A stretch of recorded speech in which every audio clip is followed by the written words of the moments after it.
ہاں، حضرت عمر، حضرت صدیق اکبر رضی اللہ عنہ کے ایسا سنہری دور تھا کہ آج تک کافر بھی ان کی مثالیں پیش کرتے ہیں۔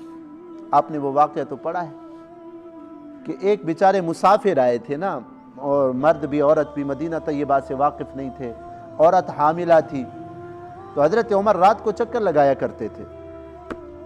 مدینہ طیبہ سے باہر دیکھا خیمہ ہے، آگ جل رہی ہے، کہ بھائی پتہ نہیں کون ہے، دیکھیں جا کے، تو دیکھا ایک آدمی باہر ایسے بیچارہ چپ کر کے بیٹھا ہوا ہے خیمے کے اندر کوئی جو ہے نا درد کی وجہ سے کراہنے کی کیفیت، آواز پیدا ہو رہی ہے، آواز آ رہی ہے۔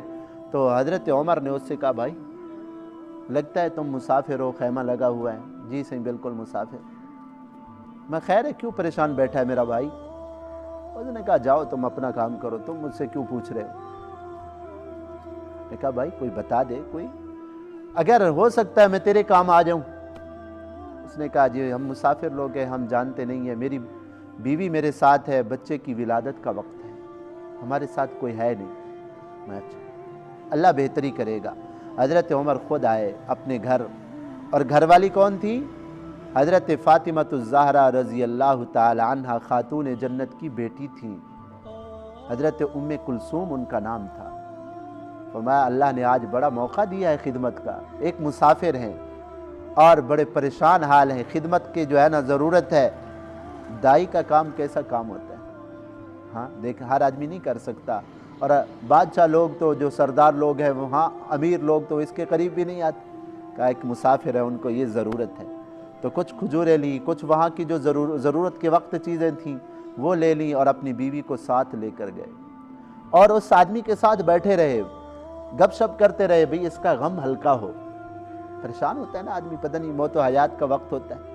اور اندر اپنی بیوی کو بھیج دیا خیمے کے اندر کہ تم اندر چلی جاؤ، تو اللہ نے ان کو بیٹا عطا فرمایا۔ تو اندر سے حضرت عمر رضی اللہ عنہ کی گھر والی نے آپ صلی اللہ علیہ وسلم کی نواسی نے خبر دی، یا امیر المومنین ابشر اخاہ، امیر المومنین اپنے بھائی کو خوشخبری دے دو، اللہ نے بیٹا دے دیا۔ اس نے جب امیر المومنین، حضرت عمر کا تو نام تھا نا، جب اس نے امیر المومنین کا لفظ سنا وہ بیچارہ کانپنے لگا۔ بھائی کیوں ڈر رہے ہو؟ کہا مجھے نہیں پتا کہ امیر المومنین جس سے آدھی دنیا حکمرانی، آدھی دنیا کے اوپر حکمران ہے، پوری دنیا ڈر رہی ہے، وہ میرے جیسے غریب کی خدمت کر رہا ہے۔ حکمران، حکومت کا مل جانا یہ نعمت نہیں، یہ آزمائش ہے۔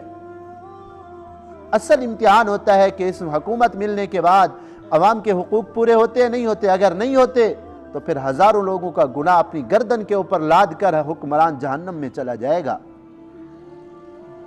تو نیک لوگ حکمران ہوتے ہیں تو ان کی حکمرانی عوام کے لیے کیا ہوتی ہے؟ رحمت۔ اور برے حکمران یہ اللہ کی طرف سے عذاب ہوتے ہیں۔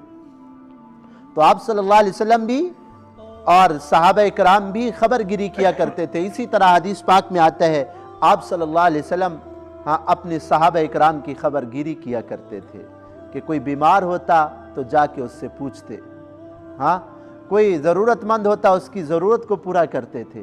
تو عوام کو قرآن کی اس آیت کے ایک تفقد، اسی ایک حصے نے ہمیں یہ بتایا کہ بڑی ذمہ داری ہے حکمران کی کہ اپنے ماتحتوں کی کیا کرے؟ خبر گیری۔ اسی طرح ایک جو ہے نا علاقے کا بڑا ہے وہ بھی اپنے اس کی خبر گیری کرے۔ اسی طرح کوئی اگر پیر ہے، کوئی استاد ہے تو اپنے شاگردوں کی بھی خبر گیری کرے کہ ہمارے شاگرد نہیں آ رہے، جی کیوں نہیں آ رہے؟ خیر تو ہے۔ ہمارا فلاں جماعتی نہیں آ رہا نماز پہ، اس کی خبر گیری کرے، ہاں حالات سے واقف ہو۔